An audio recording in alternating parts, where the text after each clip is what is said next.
It doesn't come from taking. It comes from giving.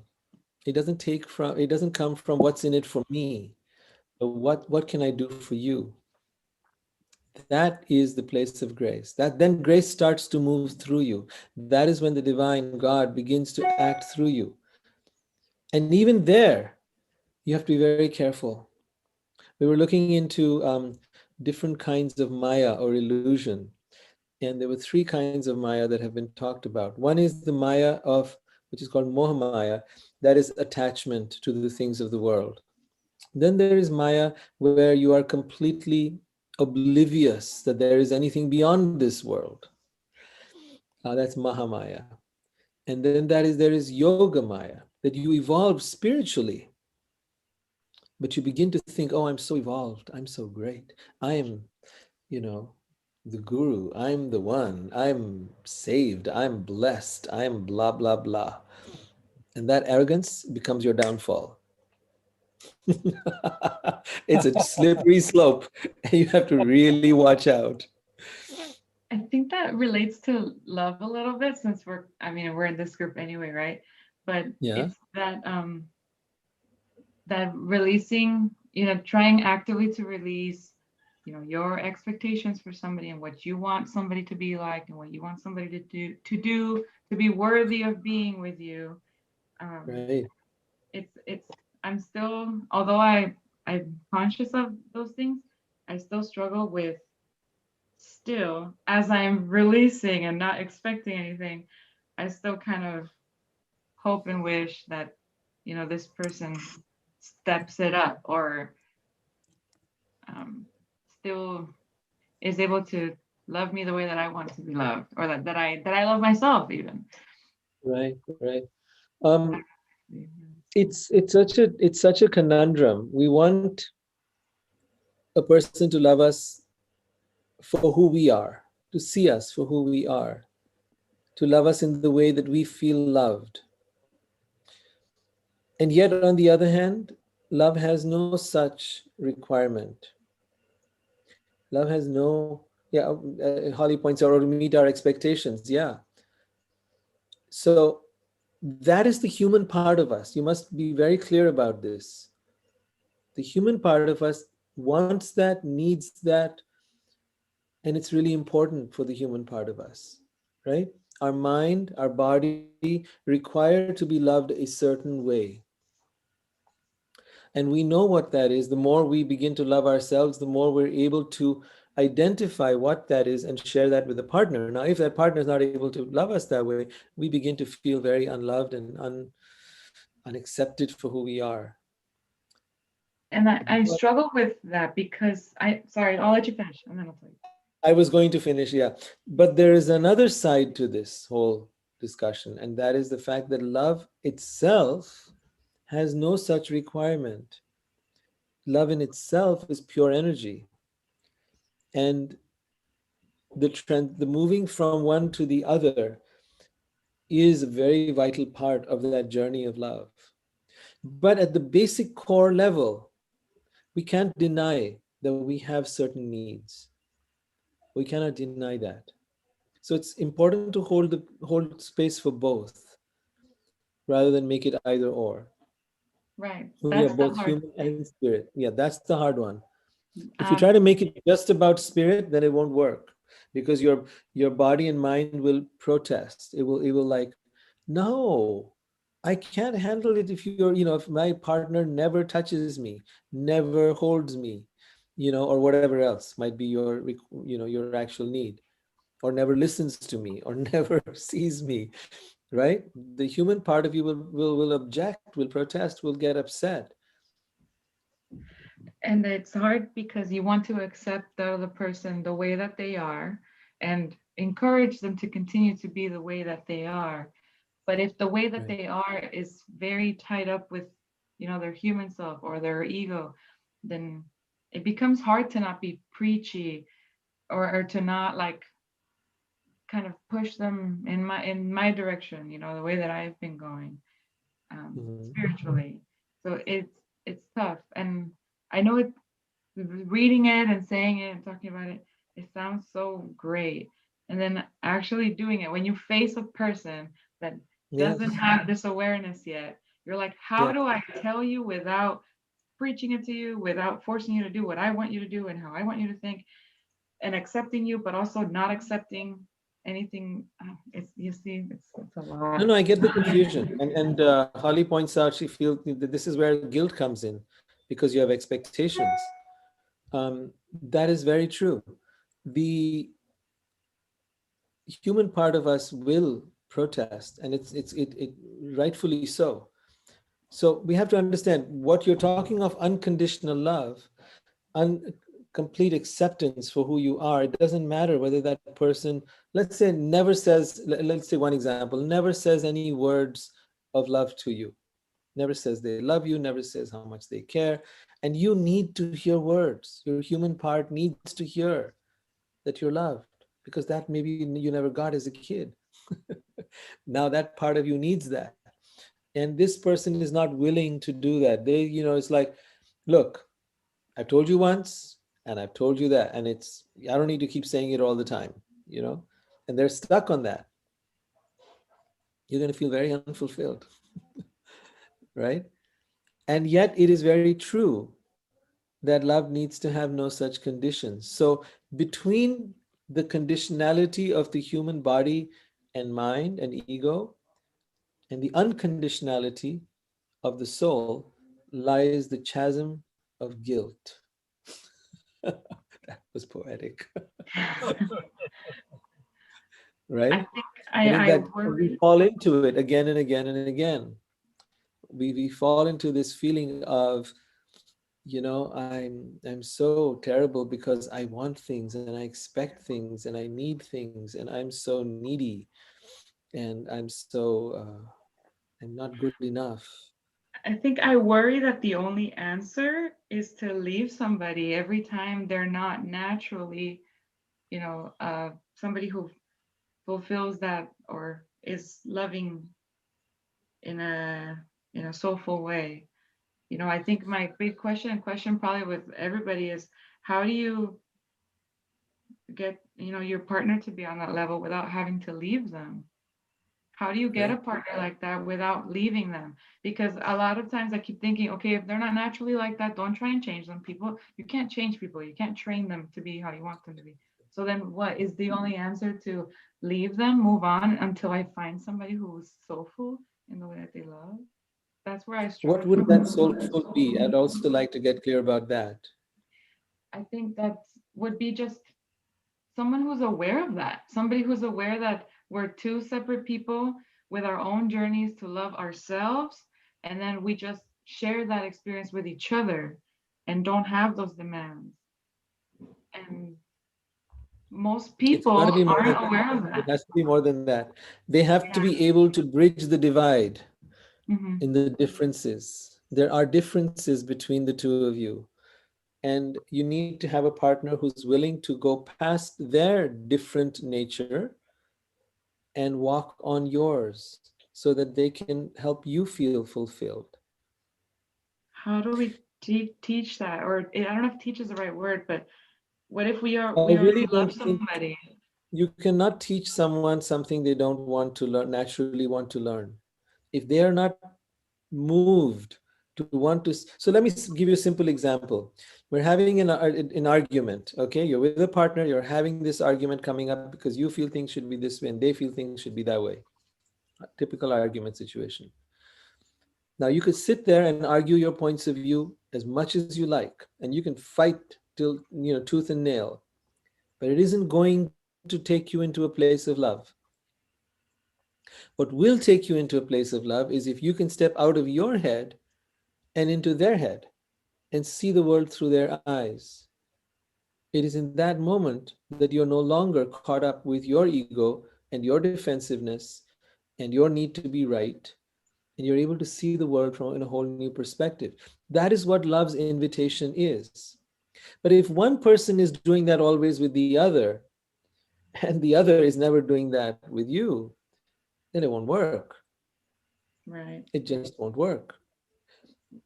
Both lovers need to come together, and in the process of being together, Learn to step out of their wants and needs and desires and their ideas and views and how things should be and should not be, and step into yours.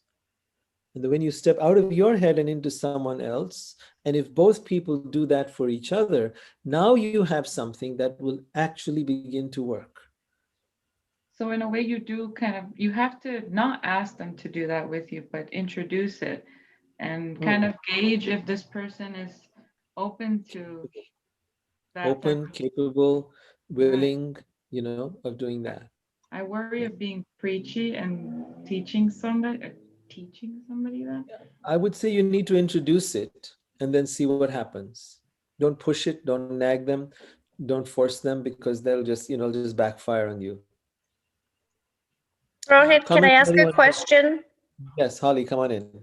Um, so I don't know how many of us have children, but I just want to compare what you're saying to the love that we have of children, because when it comes to my boys, like anything they do is acceptable, right? Even if they need some counseling. Should I approach my husband the same way? Because I feel like my love for my kids is so real, right? Like it's unconditional no matter what happens. It doesn't matter.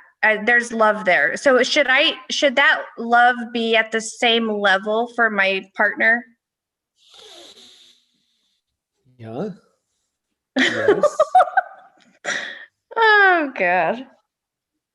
yes, you know that to be true. Ugh, Um, there's a struggle there. I got to be honest. Look, the point is only one thing.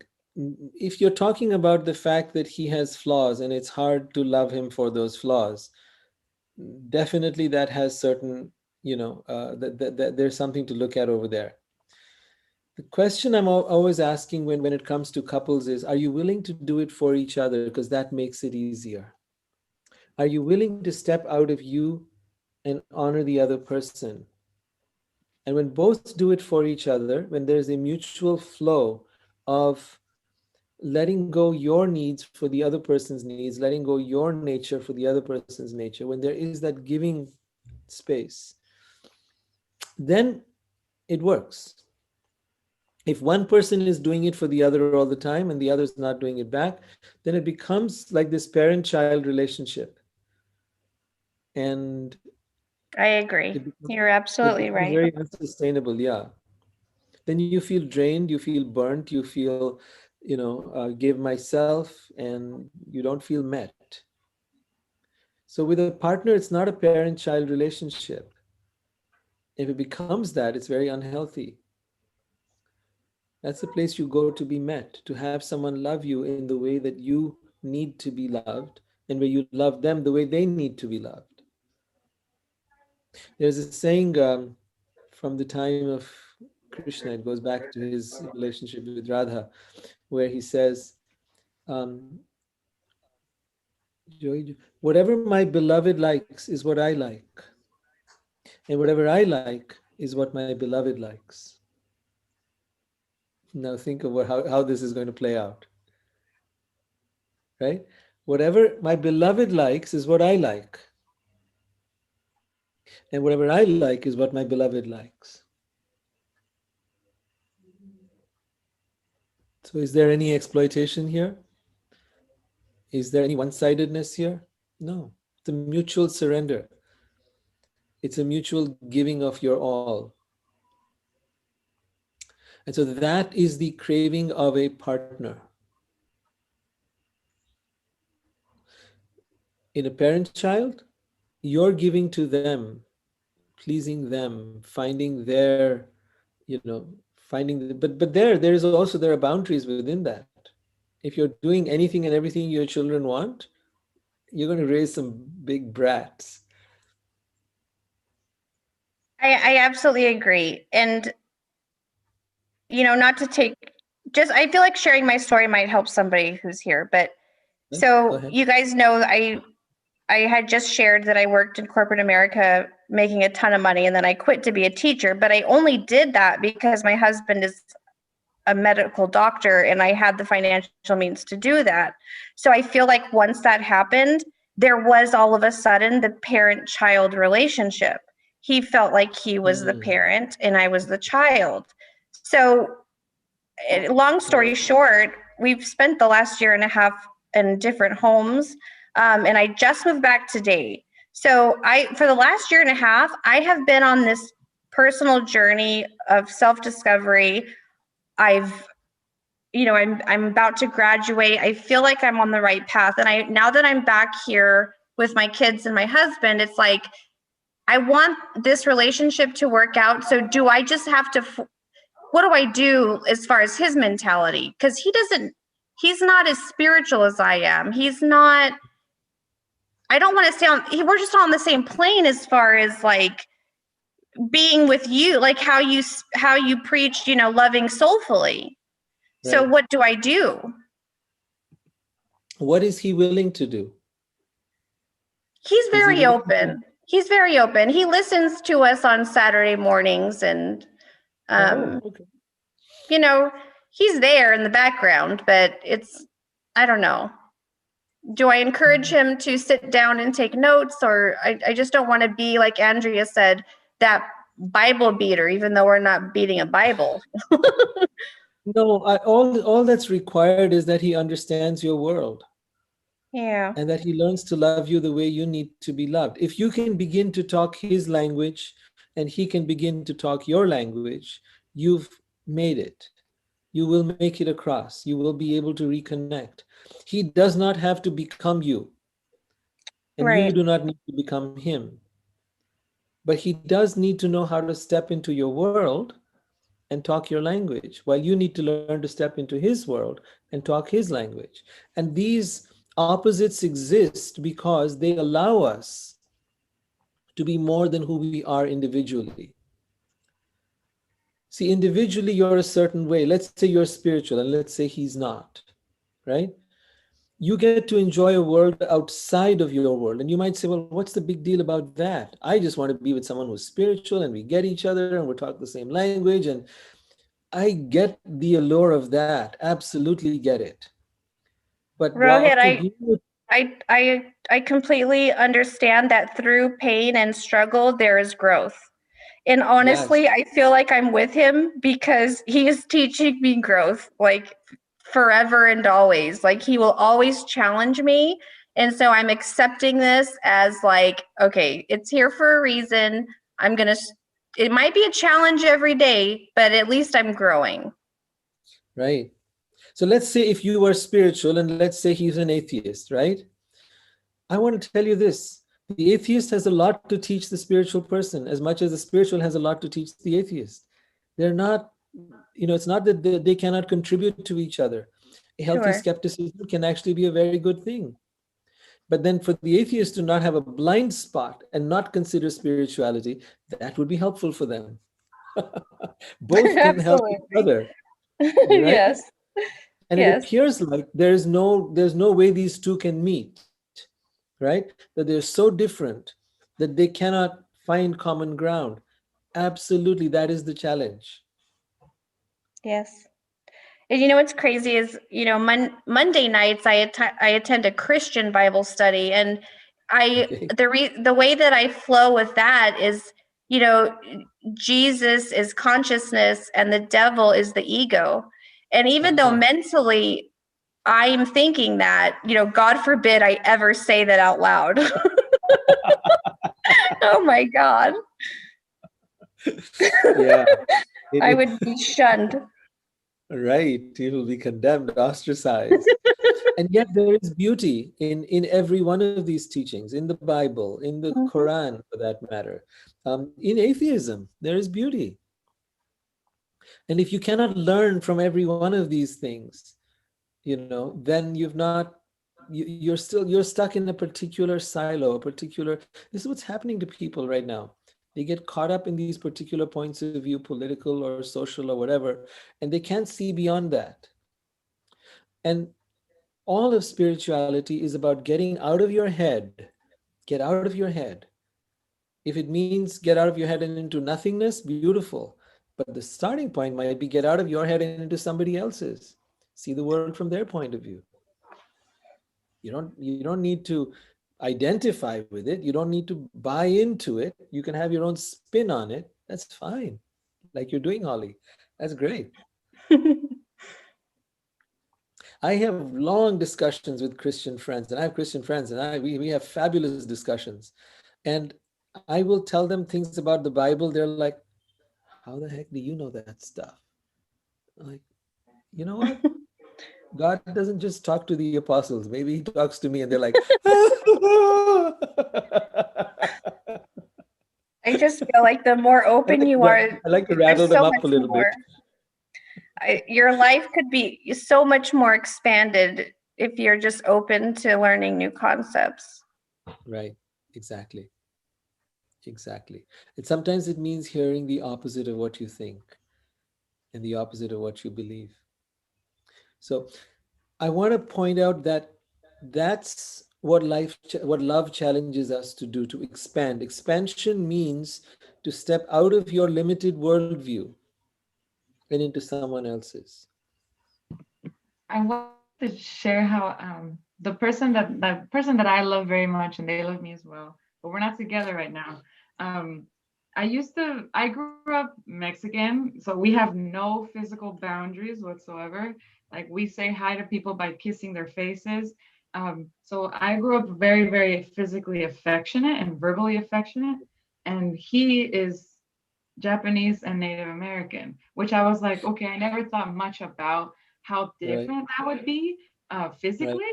And I realized like when I put myself kind of in his, not in his mind, but in his position, he's super uncomfortable with physical touch and physical affection. And even verbally, Yeah. it's not something that's normal in Japanese culture at all. They're high context society. They don't over explain things like we do. They say a Mhm. short sentence and then it's assumed in the entire room that you understand what that means. So they're kind of high context. You don't have to be like me and go on and on and on. And also physical affection, especially in public. Oh What is my high goodness. context? I'm sorry, I didn't get that. High context society is when people in the room, for example, understand the context of what you're saying. You don't have to over explain everything.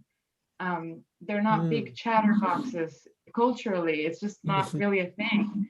And also saying hi to Hmm. people physically, showing physical affection in public, it's like not a thing at all. His dad is on 100% Japanese. And now when I met his dad, I was like, oh, I get it now. So then I don't take it as badly or as personally. He isn't as physically or verbally affectionate. I'm like, okay, I have to kind of remember that it's not just me, you know. Not Yeah. everybody grew up the way that I did. Not everybody wants to hug and hold hands all the time. But yet it's what you need. So for Yeah, him, the learning is how to be more huggy and more affectionate and more verbally expressive. For him, that's his learning. And for right, you, the learning is to learn that he doesn't need that, right? And that right. there's other ways that he feels more loved. To him, if we're in the same room, we might as well be cuddling. Like it, just being in the same presence as somebody else, that's affection. You know, cooking for somebody and not saying anything, that's affection. And that's how his dad is. Walks in, doesn't say a word, cooks, goes to his room. I'm like, but he's like, wow, my dad loves me so much. And I'm just not used to that. But you're right, Uh-huh. I'm learning and he's learning from me. I'm learning to shut up, he's learning to speak up. That's great. That is perfect. That's what we're talking about. Does anyone else relate to that? I relate to that. I believe, like, I grew up in a culture where, like, as you know, Rohit, it's not like hugging and kissing or, touching is not Right? something a norm. Yeah.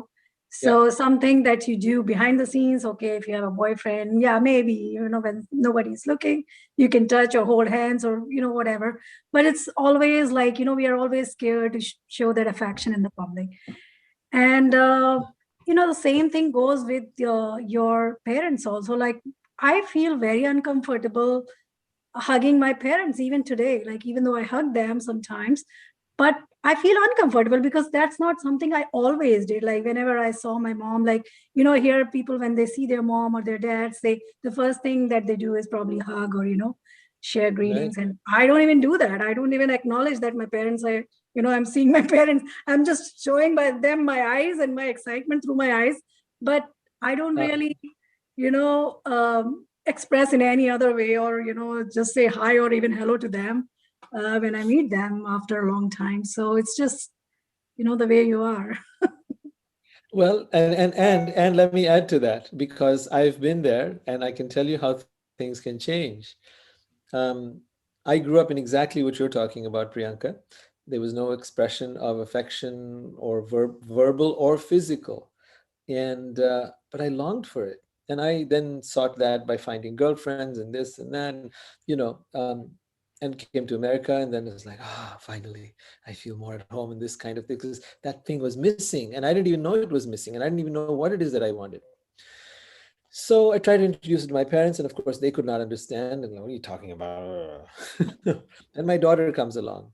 She teaches my mother, and now my mother hugs and is affectionate and expresses, maybe not as much as my daughter does, but way more than she used to. So that can happen, just so you know. People can learn a different love language and can learn how to express themselves in that way. Holly says you were American in a past life. And yes, and then sometimes it can be that the very thing you didn't get is the thing you miss. But in the case of Andrea, I think her boyfriend is pretty set in his in how he is and what he wants.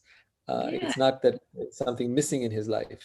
Well, with And Andrea, it's a difficult situation because I don't think so. Even if I have an Indian boyfriend, I would not expect that he would, like hug me or whatever, Like I would need that physical intimacy from my boyfriend or from my significant other. That is something yeah, I would need, whether I'm in I India feel or that. anywhere, that you definitely need that. Right. So, So you've come to appreciate that. You've come to value that. yeah, I mean, And some of the others, George is pointing out about the 5 love languages. If you haven't done that quiz, look into that. There's an online Mine is quiz. physical Go to touch. what? I'm sorry, mine is physical touch. My main one is physical touch. Of And course, here that's I very am in clear. love with somebody who's not physically affectionate. There are 5 love languages talked about, and they are physical touch. This is how we feel loved, right? Physical touch is one. The other is words of affirmation. The third is acts of service, quality time, and gifts, right? So they break it down into these 5. There's a quiz on the website. The website is number 5. That's number 5, lovelanguages.com. It's a 5-minute quiz. You can find out exactly what your love languages are. Now, the interesting thing is that we tend to do for our partner what we need for ourselves. So if my love language is physical touch, then I will tend to give physical touch. I'm hoping I'll get it back. Invariably, I will attract a partner who's not into physical touch. And then I'm like, I'm hugging and being this way, and I'm not getting it back, and I'm feeling unfulfilled. They're going to love me according to their love language, right? So let's say their love language is acts of service. Now they're just doing acts. It's like you're describing, Andrea. Perfect example, right? Acts of service is their love language, and they're showing their love in that way. And I'm like, no, I want physical touch. And so we're talking at cross languages. What has to happen is that when you know your partner's love language is acts of service, you do acts of service for them. When they know that your love language is physical touch, they give you physical touch. They learn your language. So think of Mexican and Japanese, that Japanese person learns some Mexican and the Mexican person learns some Japanese, and now it will start to work. But if you're stubbornly rooted in your ways, then it won't happen. You'll feel unfulfilled and unhappy, and eventually might end up leaving. I introduced that for the first time, that concept. Like, hey, I've been, because I respect other people's boundaries. When I say we have no boundaries, it's like with people that we know, obviously. But Right. um, I realized right away, like when he like did all that, I was like, okay, this is uncomfortable for this person. So then I respect that. And so then I'm not super physically touchy and lovey like I wish I was. So I kind of introduced the idea that, hey, I have been kind of meeting you where you like to be loved, the way that you like to be loved, which is just quality time, which is just being with the same person. Um, but I kind of, would be nice if you could meet me where I like to be loved once in a while too. Right, exactly. Holly writes in the chat, mine is gifts and my husband is a penny pincher. No gifts for Holly. I I love just that. I wanted to share. I really am not this bitter, and if you've been in this group for a while, you probably don't believe me, but I just like to vent during this group. I am grateful. I am grateful for what I do get, and I wanted to tell Andrea that I totally relate with her because I grew up in Phoenix, Arizona. Predominantly white. My family was not affectionate. In fact, my childhood was full of trauma. But I moved to Miami, Florida, and the Latin culture in Miami, Florida is absolutely amazing. And there's a ton of kissing and hugging. And I was so over, talk about a culture shock. It was amazing to me. And then I moved to San Diego, Another I culture wanted to shock. kiss everybody when I met them, and they were like, "What are you doing?" And I was like, "Oh my God, okay, I'm not in Miami anymore. Like, I need to relax." So I get you, girl. Oh, so amazing, isn't it? It is. It's so crazy how culture really does play a role in everything. It does. Absolutely. Ah, yeah. It makes such a difference to recognize where you are, in what environment, what situation, amongst what people. Um, Know yeah. the audience. Yes. And then again, you could be a rebel like I've been and just not give a damn about the audience. Ever since I was 14, I remember my girlfriend, we put our arms around each other, hold hands, and walk around in India, and like people go, huh? I've never seen anybody do that. Right? So I've always been that, the rule breaker. But it's important. You learn over time that you need to recognize the audience and make sure that they're not just unnecessarily being triggered or offended by your behavior. There's no point really in that. Um, yeah, we've had a few people here who've been quiet. Would some of you like to share your experiences? Isa, actually, mostly that. Yeah, I think the rest of you have been participating. George. Yes. Yes.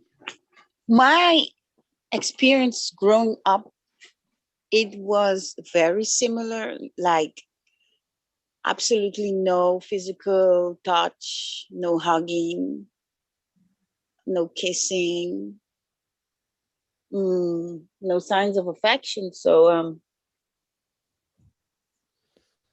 it felt very cold. Mm, And I think it's still very interesting because I think it's a choice. I think they mhm. made the choice to not do it, maybe for another reason, because they wanted to create the illusion. The illusion things were not well between them, Yeah. but things were. So they used it as a strategy to kind of keep us on edge. Looking at it from this perspective, because I grew up in a culture where it's pretty acceptable. It's highly promoted also on television. Hmm. So I always felt like kind of a split. So there is an understanding for it in its beingness, but for me still kind of weird sometimes. In my relationships, I notice my love language, it's more quality time. Okay. Yeah. Yeah. I recommend that you do the 5 love languages quiz with for yourself, and when you have a partner, have your partner do it too. So you can very quickly shortcut into knowing each other's love languages and then start to speak to each other in a way that actually has an impact. Otherwise, the effect is this. You will say, typically, you'll end up saying, I do so much. The other person still keeps on complaining that they don't feel loved. Mm-hmm. That's a typical symptom of where you've got a misfiring going on. So let's say one person is doing their love language is acts of service, they're doing all these acts of service, right? But then the other person isn't hugging them and holding them. The other person is not doing any acts of service to reciprocate that. Let me explain this. I'll give you a typical example. All right. You have this person who comes into their therapist and says, my husband doesn't love me very much. My partner doesn't love me very much, whatever. I said, how do you say that? He's always uh, saying, I love you, but he doesn't do anything for me. He doesn't actually do things. He just talks. And to me, talk is cheap. And I don't care about that. And then you have another person who comes in and says, my partner is always, he's always doing stuff for me, but he never says, he never says, I love you, right? One always says it, the other doesn't say it. And either way, the person's different people, they're feeling unloved. It's because of this. You have to talk each other's language, the other person's language, for them to feel loved. So let's go do a little roundup. So Andrea's talked about what? Physical touch and words of affection, right? That was yours. Who knows theirs? Krisha? Oh, no, I haven't done it. I can do it. But do you know? Oh, What makes you feel most loved out of these 5? A person giving you gifts, spending time with you, um, uh, doing things for you, saying things to you, or physical touch, or could be uh, more than one place. it's definitely actions, saying things, and physical touch, and spending time. Actually, first 4. I All really of them, don't of care. course. But which are your All top of 2? She has the 5 love languages. She's got all 5. Just wants it top all. 2 would be actions and physical touch. Yeah, So, okay, acts of service and physical touch. right. Okay, And more talking too. tangible stuff. Okay. Confused between talking and action, but it's definitely action and Talking and physical touch. gifts. Yeah. See. I love it. Holly, yours was gifts, Yes, and what else? gifts for sure. And was there a second? Nope, it was predominantly gifts. Gifts. And it's not even Okay. big gifts. Like maybe a post-it note that said, "Hey, I love you." Like maybe that's also words of affirmation. I don't know. Maybe some of that is there, yeah. Priyanka, do you know what are yours? I have not taken the quiz, but I definitely need physical love, like cuddling, hugging. All that is very important to me. And apart from that, obviously, I need words of appreciation from someone. Like if I cooked something for them, I definitely need to hear like it was wonderful, it was good, even if it was horrible. Like, Yeah. so yeah, I mean, I love to be complimented, and I love to be hugged. I love that physical touch. Mhm. And gifts, I don't need anything from anyone now in terms of gifts. A gift would be something in the form of, maybe your time. Mhm.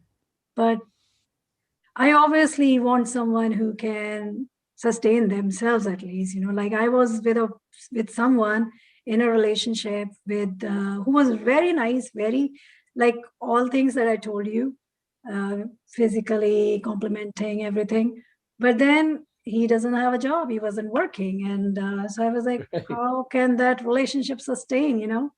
So like, Oh my Yeah. God, again, Priyanka is like my husband. My God, fantastic. Does that mean you guys would be a good fit or not? I think so. A challenge of growth is what I foresee. Oh my God. Growth, right? George shared something here. George, do you want to say it aloud or shall I read it out? Either way's good. I can say it out loud, I guess. It's easier We for can't hear you me. so well, George. Oh, I'm not sure why. I think Let me read out what George has written because his words are breaking up. So George says, I give easily in words and acts of service, but what I value most is physical touch because it penetrates through and gets me out of my head immediately and touches my spirit. Hmm. Yeah, that's true for everyone. right? I think It's so it sweet. I really, don't know. some people it's not. There are some people it's not. I've seen that. They're not comfortable with physical touch. Andrea talked about her boyfriend being that way. I've known people that way. They're just I mean, I don't uncomfortable want with it. everyone to touch me. Like I want to Priyanka, I'm going to hug you. The minute I see you, I'm going to hug you. like hugging and touching. I'm talking about like specific people whom I want to touch and hug me. Now, here's the interesting part. You are likely to choose someone who doesn't do that. Not necessary, but likely. You're likely to choose someone who is different and be attracted to that. Why? I think it's for balance. Yeah, I think so too. That's where most We people like end to up in be therapy because pissed they off. attract someone who's different. Yeah, What's that, Holly? I said maybe it's just because I like to be pissed off all the time. I like drama.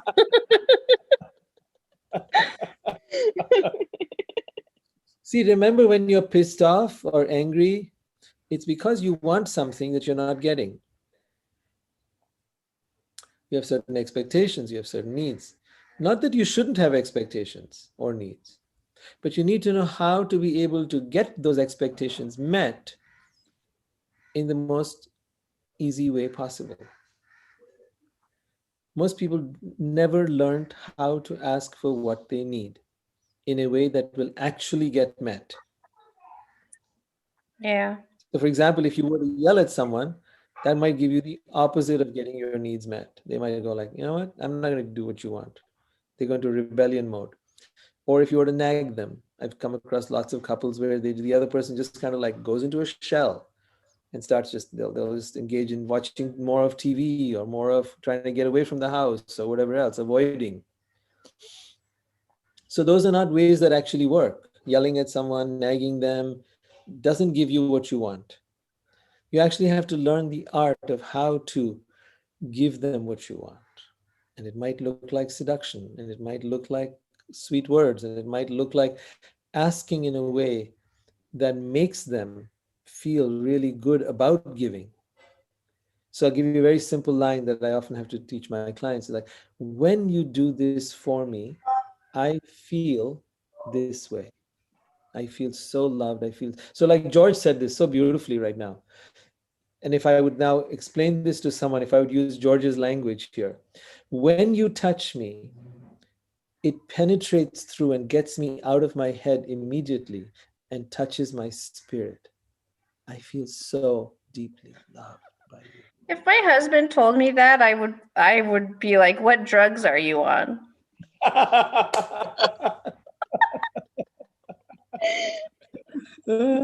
Seriously. But would it feel good to you to have Oh, him say hell that? yes. Hell yes. Give me some too, is what I would say. Right. So there's a way to get your needs met, and most people don't know that and don't do that. They don't look and explore what is it that actually makes this person. So for men, for example, they want to feel successful. They want to feel that they're the hero in your life, right? And they want to know that what they're doing actually works. That's very much the male psyche. So if you show him that what he's doing actually works and it feels so good to you, you feel so loved, you feel so special, you feel so desired, wanted, whatever, you'll find he'll start doing it more. The more successful he feels, the more he's going to want to do it. And you'll train him in how to love you the way you need to be loved. But on the other hand, you could demand it and expect it, or you could be quiet and say nothing and feel terrible. None of those is going to give you what you want.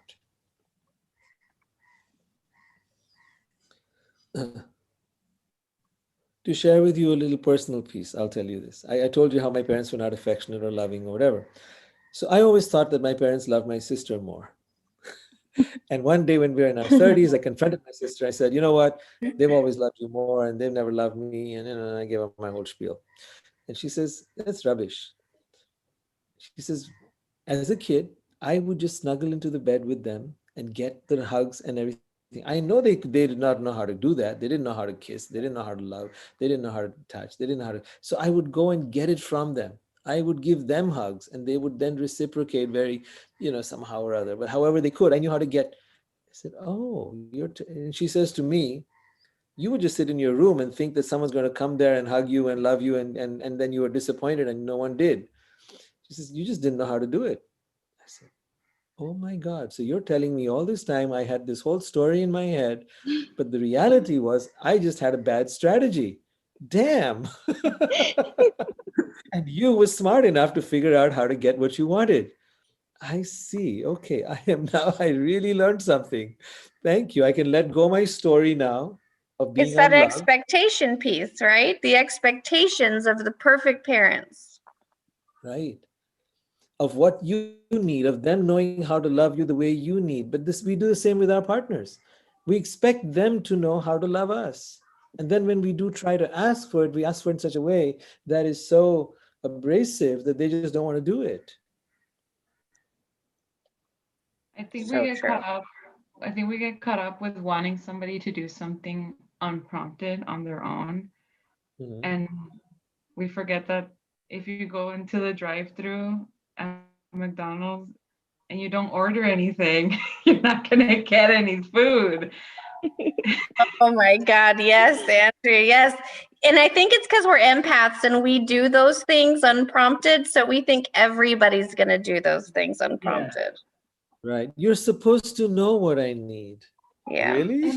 But also to kind of spice it up a little bit, the person that I love very much, he's so stubborn. He'll be like, if you tell me to do something, I know exactly what not to do. So he'll go the exact opposite way out of absolute stubbornness and hard-headedness. And so, but it's actually kind of helped me not demand things of this person, because then I'm like, well, if I nag it, if I demand it, it's not going to happen. It's Hmm. an absolute fact. So both, I think I struggle with that middle ground of like, okay, if you're going to drive through, ask for what you want or you're not going to get any food. But also be careful not to nag it, not to demand it, because it's not going to happen that way either. That's right. So It's like going it's into very that same scary. drive-in and you start yelling and screaming at them to hurry up and give you your food now. Hurry up and give it to me They're gonna now. spit in my food. And they spit in it. Or Yeah. they're gonna, yeah, exactly. See this drive-through metaphor? Yeah. Amazing. So yeah, there's a way, there's an art to ask for what. First, you need to ask for what you need, but you also need to ask in a way that the other person feels inspired to want to give it to you. And then when they give it to you, then you need to be able to validate them so they continue to give it to you more. First is to ask, then to ask in a way that actually makes them feel very important, and then to validate them for giving you that. That's the same as training a dog, just for your information. If you thought that was a lot of work, it's no different than training a dog. Oh, wow. Thank you, Rohit, for diminishing me to a dog. Well, you'll also have to diminish your partner in that way, so don't worry. The dog means I'm referring to your partner, not you. You're actually the owner of the dog. But Oh, actually, good. it goes both ways. So who's the owner, I don't know. But if both knew the secret, but it's creating habitual patterns. Once they've figured out how to please you, now making it into a pattern or a habit that comes from validation. So that's like giving the dog that treat when they get you the ball, and then give them a treat when they get you the ball. Give them a treat when they get you a ball. Give them a treat when they get you a ball. And now you don't need to give them the treat anymore. They just go get you the ball. You see how it works? The neural pathways have been created. It's become automatic behavior. Now they just do it. So my husband is physical touch. So I'm going to tell him, I will touch you and penetrate through, get you out of your head immediately and touch your spirit. Just like George said. And then hopefully I'll get a gift, right? No, here's how it goes. Don't do it hopefully. Oh, darn. A little more clearly.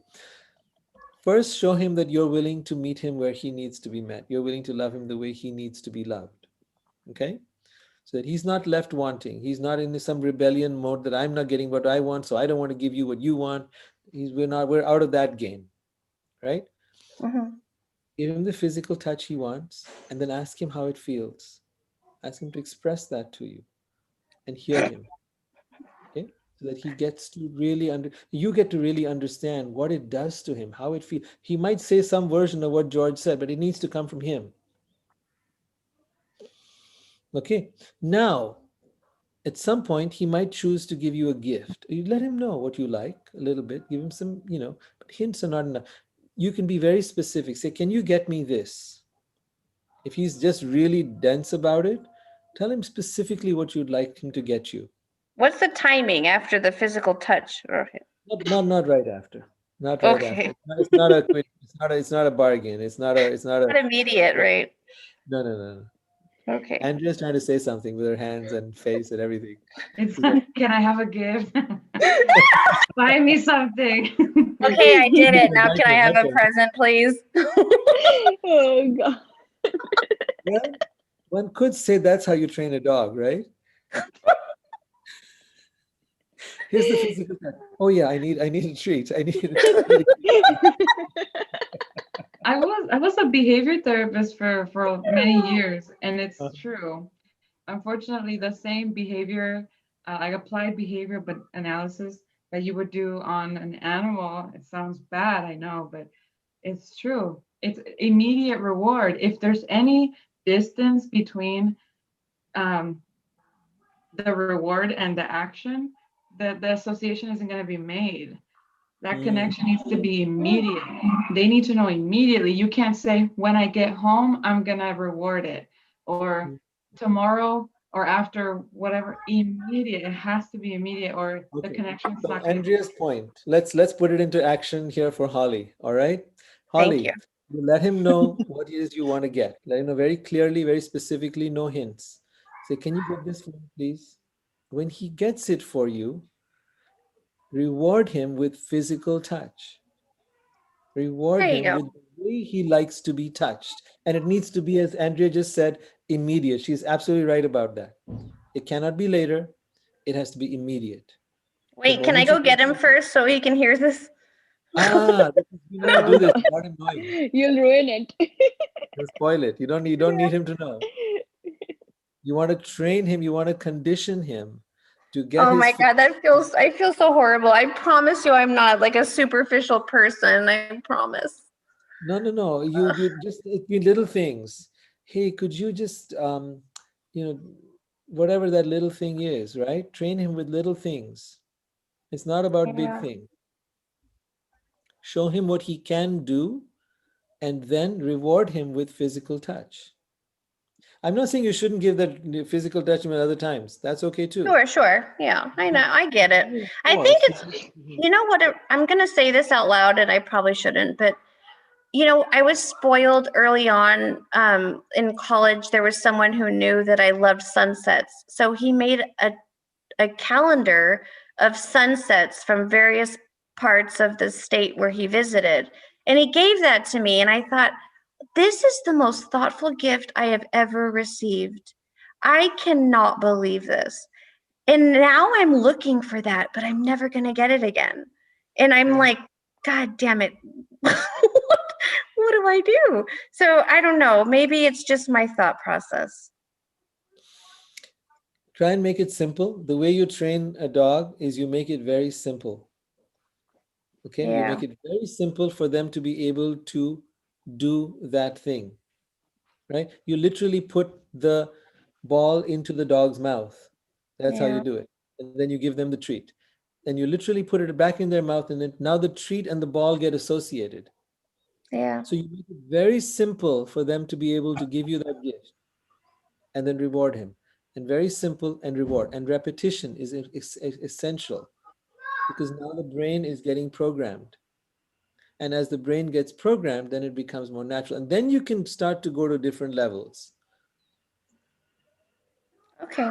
Now, it sounds all very calculating and manipulative and all of that. And I accept that It fully. does. I feel But horrible. you need to understand, we are human beings, we are dense, we are stupid, we are idiotic, and we don't seem to understand the simple idea that people have different ways that they feel loved. And we don't step out of our box and out of our heads to do what love is calling us to do. Ideally, that's what you would do. You would not need to go through all this. So it all depends. If you've got someone who is ready to do it naturally and easily, you don't need to do any of this. And if you don't, and you're with that person and you love them very much and you need to train them, well, then do that. Do whatever it takes. Because you're really dealing with the human part of you and its needs. And that has nothing to do with the true spirit of love. We need to get past this stuff. We need to have this stuff taken care of. But Like really, you love is said, much it's more than like you said, it's the attachment to that.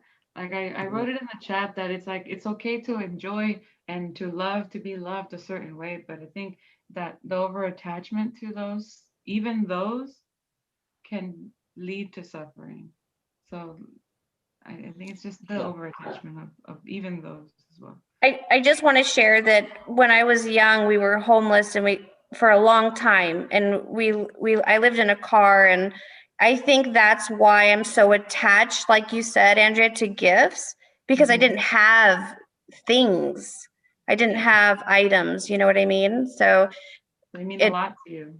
and then on the contrary, he's a physical touch guy, and I was a victim of child sex abuse. So I feel like touch is very triggering. So I'm in this, I feel so bad for the poor guy. Like I'm a complicated mess, but I am literally trying my best. You know what I mean? And that's why Rohit is here. So Yeah, it is a mess. I know when you've had abuse, then physical touch is associated with abuse, yeah. right? So now you don't want to do that. You don't want to be touched. Just And that give me things. Just give me. I'm kidding. I'm totally kidding, you guys. I'm so glad Give you're him a here. list. Give him a list of what you want. Like, Yeah. buy me all these things now. Go. I And love then you, you're I going to promise. feel guilty about it. Oh, I'm being so materialistic, or I'm so such a I just want stuff all the time. I don't know, you judge yourself for it.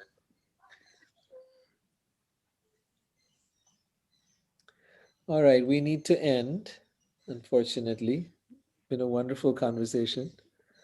Thank you all. It was Thank wonderful. you. Thank It you. was wonderful. Lots Bye. of good laughs. Thank you so Yeah. much. Yeah. You guys are the best. Bye. See you next Tuesday. Bye. Bye.